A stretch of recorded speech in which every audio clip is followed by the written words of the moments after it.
Long time no vlog. Charing. So yun nga, ngayon lang ulit naisipan makapag-vlog. Sinipag ang aba na to. Kaya napagdiskitahang maglinis ng 9 PM. Panay na kasi ang kaway sa akin ng mga alikabok dito sa bahay. Kaya napagdesisyonan ko ng pansinin sila. Gano'n na ba katagal yung huli kong vlog? Parang 2 months na yata nakalipas nun ah. Ang dami kasing nangyari at hindi ako ganun ka-confident na i-share yun. Bukod doon, ang hirap mag-edit lalo na kapag isang cellphone lang yung ginagamit ko. Sa totoo lang, napakaraming videos dito sa gallery ng phone ko pero hindi ko nagawang i-upload. Pala na, nabulok na.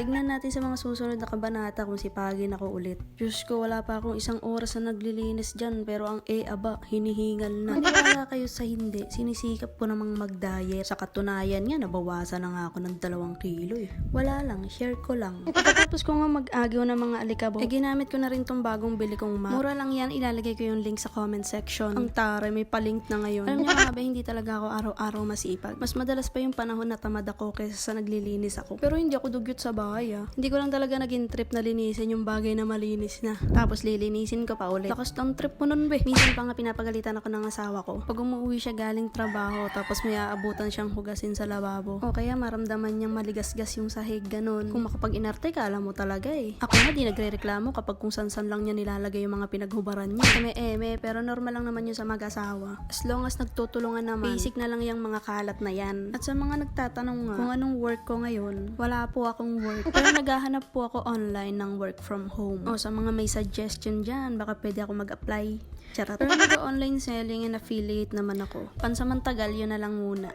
Hindi rin kasi talaga madaling mag-apply. Lalo na ang hinahanap nila ay tapos sa pag-aaral, tapos may experience pa. Though may experience naman ako sa pag-work, pero sa ibang company, hindi sapat yun. Saka na lang ako ulit mag-a-apply sa labas kapag may mapag-iiwanan na ako ulit sa mga anak ko. O magbi-business na lang ako ulit.